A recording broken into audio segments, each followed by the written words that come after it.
relihiyon ay hindi dapat pinagtatalunan di ba? Ang relihiyon ay isang uri ng relasyon sa Diyos yan Napakasarap palang maging isang Katoliko. Yan po ang isang katotohanan. Alam nyo, isang nag-celebrate tayo ng Father's Day. Ako'y tinawagan ng aking mga pinsan upang ipagdasal ang kanilang tatay, tiyuhin ko, no? Many years ago na ito Matatanda na nga rin yung mga pinsan ko kasi tanda ko noon.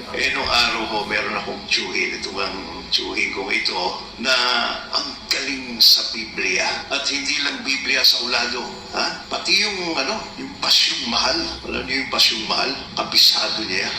Ang hilig-hilig nitong makipagtalo. Alam mo na, makipagdebate tungkol sa relihiyon. Alam nyo, baka nakama na ako ng konti sa kanya, pero matindi ito Yung pagiging mahilig sa kwento, yung kwentista ang tawag, namana ko yung sa tatay ko. Tatay ko magaling magkwento kwentista. Kahit hindi totoo, mapapaniwalaan mo totoo, magaling yung tatay ko. Nagmana ako sa kanya. Yun, sa nanay ko naman, yung pagsisermon. Namana ko yun, yung sermon. At dito sa tiyuhin ko, medyo yung mabigas ito, magaling ito Talagang convincing. Anong araw, alam nyo, wala namang masyadong libangan. Walang mga mall, walang sinihan, walang telebisyon. Kaya ang mga tao, occasionally, nagpupunta sa plaza, At naggagather sila doon at dalawang Katoliko at isang sekta. Hindi ko nasabihin ang sekta, Mag-aargumento sila doon, magdedebate sila doon. Tuwan-tuwa ang mga tao. Nung araw, yung mga religious debates, parang recognition ng mga tao yan nung araw Labot ko pa nung araw. Hanggang ngayon, may mga pagkakataon na may nagtatalo pa sa plaza, sa public place. Ngayon, mahirap gawin yan pero nung araw ginagawa yan. Ngayon, ang galing-galing nitong uncle ko, series yung pagtatalo nila, iba't ibang topics. Yung kahuli-hulihan, feeling ng mga tao, siya yung panalo. Magaling siya. Yun, pag uwi niya nung gabi na yon, naglalakad siya dun sa Pilapil ng bukid, papauwi dun sa kanilang baryo, hinarang siya ng 3 tao, pinagsasaksak, patay. So hanggang ngayon, di namin alam kung sino yung gumawa nun. Alam nga namang hold-upper yun, di ba? Saan man nakakita ng hold-upper sa bukid pa mga hold-up. Alam naman niya walang kapera-pera yung aking uncle. So, medyo may iisip kami kung sino ang may kagagawan, pero hindi na namin na-pursu yun. Alam niyo, mga kapanalig, yun na nakakalungkot Ang relihiyon ay hindi dapat pinagtatalunan di ba? Ang relihiyon ay isang uri ng relasyon sa Diyos yan ngayon, itong year na ito, kaya na natapunan ng pandemic di ba? The year of ecumenism. Diba? At paggalang sa iba't ibang pananampalataya. Tayong mga Katoliko, nakahanda tayong gumalang. Ewan ko lang yung iba. Baka hindi lang naintindihan ang ibig sabihin ng ecumenism. Diba? Baka hindi nyo alam ang sinabi nating ecumenical. Baka isip nila sa ecumenical, yung tungkol sa kabuhayan, tungkol sa mga trabaho. Hindi ecumenical, economical naman yun. Iba yun. Iba yung economical sa ecumenical. Now, kasi alam nyo, ang pinakamabigat sa lahat, yung relihiyon, pinagtatalunan. Tapos yung kausap mo, iba yung level. Iba yung level ng kanyang pangunawa. Di ba? Halimbawa mo, makikipagtalo tayo sa iglesia, makikipagtalo tayo sa born again. Meron pa kayo napapala dyan. Di ba? Dahil ang gusto mo, i-convince itong mga ito na yung kanilang mga akusasyon laban sa Katoliko ay mali. At malimit ang kanilang akusasyon sa atin, yung ating pinaniniwalaan, wala sa Biblia. Tayo naman ay sasaliksik, hanap ng hanap na nasa Biblia nga ito. Yun ang Tapos ibabato natin sa kanila. So, batuhan ang salita ng Diyos. Pero yung salita ng Diyos, ginawang bato. Ginawang pambato sa bawat isa. Hindi tama yun. Hindi ako mahilig sa pakikipagtalo. Ang sa akin, simple lang. For me, apologetics. Apologetics yun ang branch ng ating paniniwalang reliyon natin na ang yun tungkulin ay ipagtanggol ang pananampalataya. Pero yun lang nyo, brothers and sisters, ang pagtatanggol sa pananampalataya, yung ikaw mismo, alam mo kung ano yung pininiwalaan mo. Diba? Ako nga, kinakailangan ipagtanggol ko yung simbahang Katoliko, yung paniniwala ng Katoliko sa sarili ko Sabagat minsan, pinagdududa ko. Diba? Kinakailangan gano'n. Sinasabi natin, na ang apologetics basically is yung titingnan mo yung weight ng katotohanan ng pinaniniwalaan mo, regardless kung umatake sila o hindi. Kaya kung ako, sasabihin nila, bakit kayo mga Katoliko sumasamba Yan, sa mga Diyos-Diyosan. Diyos-Diyosan daw. Diba? Ngayon, alam mo sa sarili mo, sumasamba ka ba? Hindi. Alam mo bang Diyos-Diyosan yan? O, sabi ko, may mga santo rito. O, Diyos-Diyosan ba yun? Alam mong hindi. O, anong problema? Diba? Okay, ano isasagot ko dyan? Tuturo ko kayo para madaling sagutin yan. Bakit kayo sumasamba sa mga Diyos-Diyosan? Ganyan, o. Hindi naman Diyos-Diyosan yun, mga santo yun eh. O bakit kayo sumasamba sa mga santo? Ganyan. Meron kami.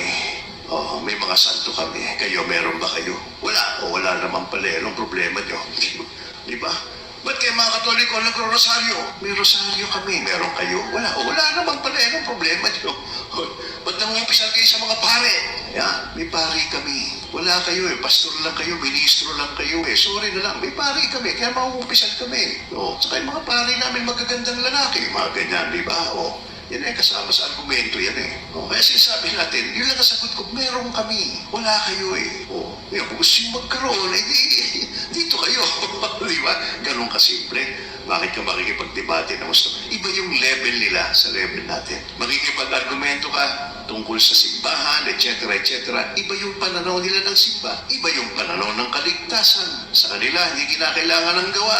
Kinakailangan ay pananampalataya lang, ayos na. Sa Katoliko, hindi ganun. Kaya kahit anong paliwanag mo, yung mga sarado isip, which is, sasabihin ko, mga ideolog. Hindi sila talaga mga religious people, mga nag-cover sila ng ideology ng relihiyon. Kaya nga, ang hirap kumbisihin. Huwag nyo nang sikapin kumbisihin pa yung mga yan. Actually, yung apologetics hindi para sa kanila eh. Ang apologetics para sa atin. Kaya, kita nyo, ang hirap, iba yung level nila sa level natin pagdating sa pananampalataya. Diba? Minsan nga, merong isang born-again sumakay ng bangka, lilipat dun sa kabila. Nagkataon yung may-ari ng bangka, yung nagsasakwan, Katoliko. Di, nung naando na sila sa bangka, sabi nung born-again, Kobe, Katoliko? Opo. Marami kang namimiss. Ano ho yun? Biblia. Alam mo ba kung nung babasa ka ba ng Biblia? Hindi ho wala ako niyan eh. Pero alam ko ang ibig sabihin ng Biblia, salita ho ng Diyos yan. Kahit salita ng Diyos, memorize mo ba yung mga verses? Ganyan. Hindi ho Ay, nako. Pag hindi ka niniwala sa Biblia, hindi mo memorize ang verses tulad namin. Alam mo, kalahati ng buhay mo, useless. Half of your life is useless. Sabi yung gano'n. Walang kwenta yung buhay mo. Half of your life, wala na yan. Dahil hindi ka nagbabasa ng Biblia, hindi ka nagme-memorize ng verses. Kanya sabi, no? Anong nasa gitna na sila ng malaking ilog, biglang lumakas yung current. May mga parang waves na malalakas. Umaano yung bangka, no? Medyo mukhang tataob yung bangka. Sabi nung nagbabangka doon sa born again, malayo pa ho tayo doon sa pupuntahan natin, malakas ho yung mga alon. Marunong ho ba kayong lumangoy? Sabi ng born again, hindi ko marunong lumangoy. Ganun ba ho? Hindi lang ho kalahati ng buhay nyo nawala. Buong buhay nyo mawawala. Sabi niya ganun. All of your life. Kasi nga, hindi naman lang yung sabihin natin, Biblia, hindi lang naman yun ang masasabi nating religion eh. Our religious life is not solely in the Bible. Diba? Ngayon, kita nyo sinabi ng salita ng Diyos dito. Huwag mo raw ihagis. Huwag mo raw ihagis, sabi niya ganon, ang mga bagay na mahalaga. Halimbawa mo, sabi niya, huwag ninyong ibigay sa aso ang mga bagay na banal. O bakit? Hindi naman lang na-appreciate yan eh. Tatapak-tapakan lang yan.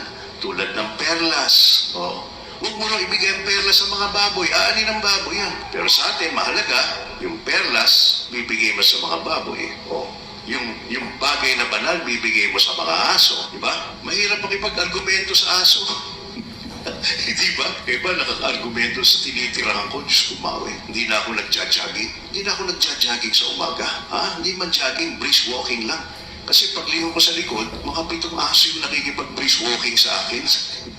Sinusundan ako. Diyos kumawi. Doon sa amin, sa lugar namin, paglabas mo, ang daming aso. Matatakot kang lumabas eh. Puro askal yun. Diba? May sila, may association sila. Kaya aso no? Association. Parang nagkakasama-sama sila paggabi.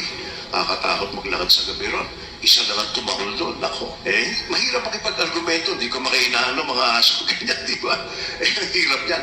So, you cannot argue with them. Kaya sabi nga ng Panginoon, sayang lang kung ang mga bagay na banal ay isasabihin mo dito sa mga aso, bibigay mo sa aso. Hindi, tatapak-tapakan lang nila yan, hindi nila ma-realize yung value noon, at pagkatapos ibabalikan ka pa. Sabi pa nga dito, yun naman, at saka alam nyo sa mga Hudyo, ang aso, maduming hayop yan. Maduming hayop yan, di ba? At yan ang tawag nila sa mga pagans.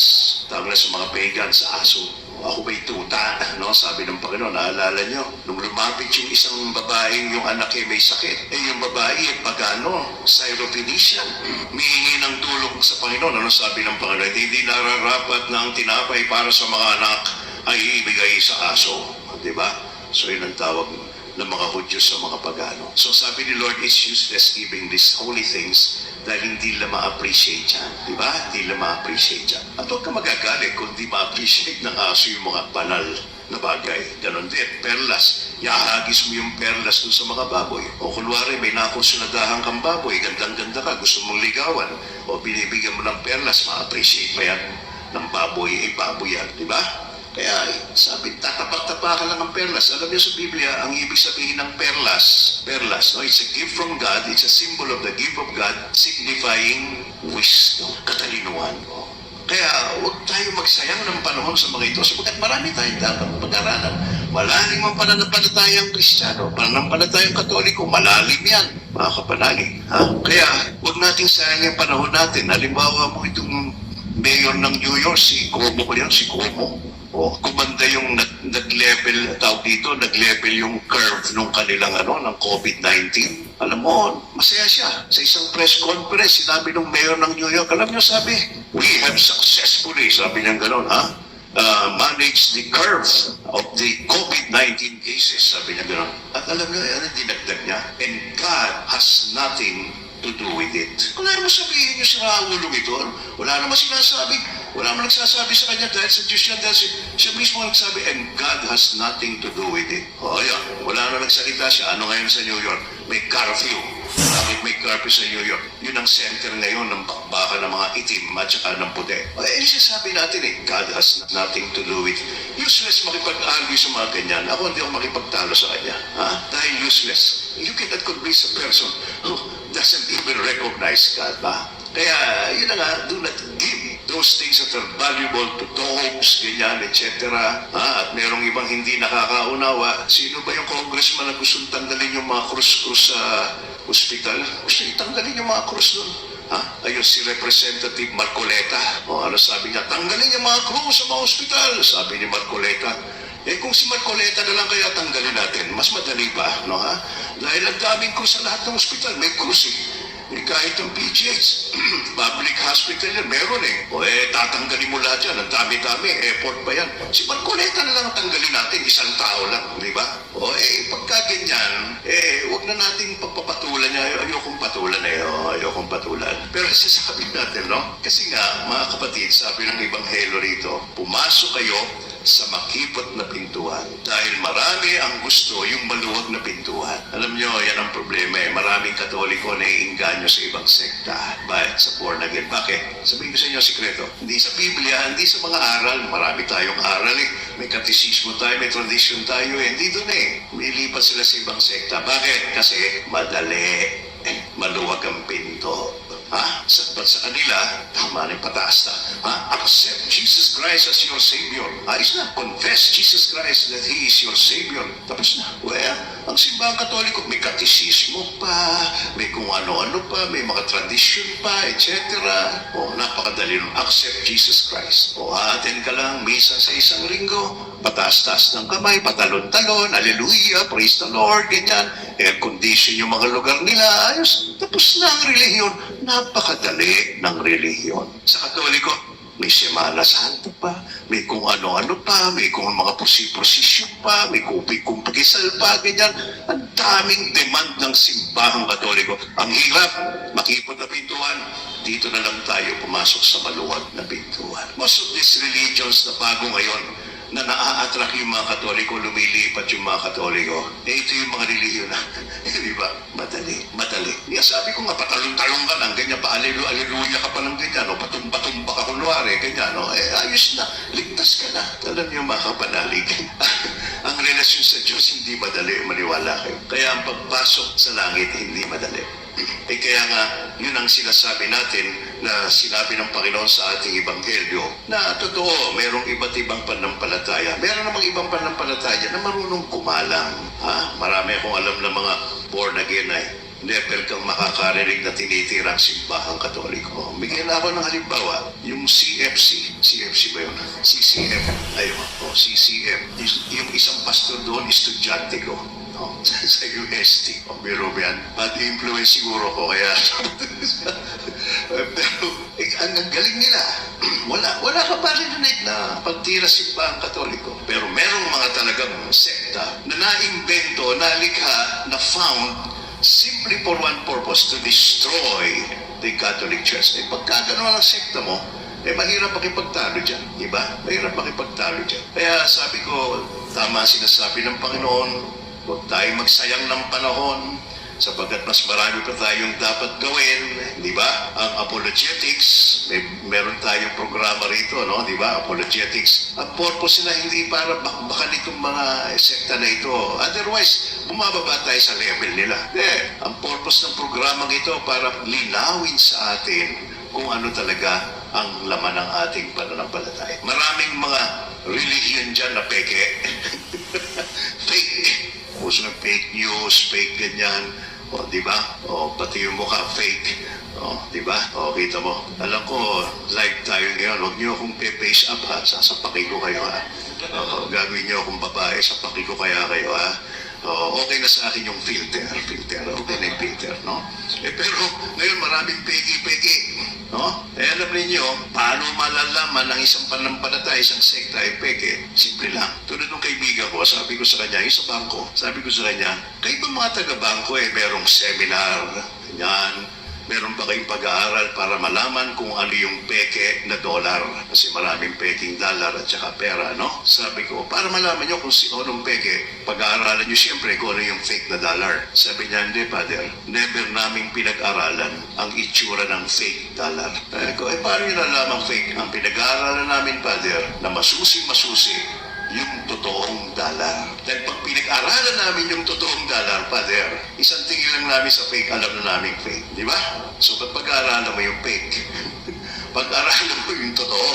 Dahil pag totoo yung pananampalataya mo, yung pinag-aralan mo na gusto yung pananampalataya mo, lahat ng mga sektang fake na yan, hindi na makakatawid sa iyan. Kaya sabihin lang, Father, ikaw ba, alam ba ako ng really, may alam ako tungkol sa Budismo, may alam ako tungkol sa ganyan, alam ko mga pagkakaiba, pero ba't ko pag-aaralan mabuti?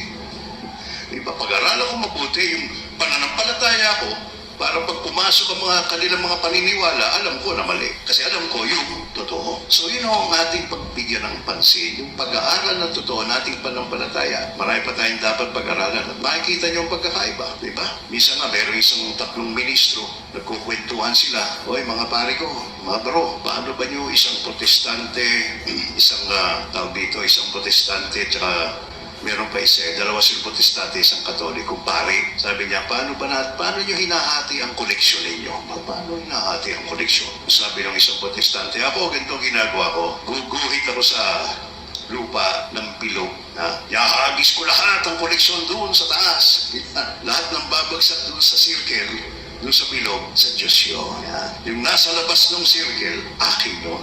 Gano'n. Sabi ng isang protestante naman, ikaw naman, kung ano hagi. Ako simple lang, gumuguhit lang ako ng mahaba sa lupa. Tapos yahagis ko lahat ng koleksyon. Lahat ng babagsak sa kanan, kay Lord yun. Lahat ng nasa kaliwa, akin yun. Sabi ng pareng Katoliko, ay, magkakaiba talaga tayo ng pananaw. Ako, wala na akong guhit-guhit pa. Kayo, guhit-guhit pa. Ako, kukunin ko lahat ng koleksyon. Yahagis ko sa taas. Di kunin ng Diyos kung ano yung gusto niya. Di ba? At lahat ng babagsak, akin yun.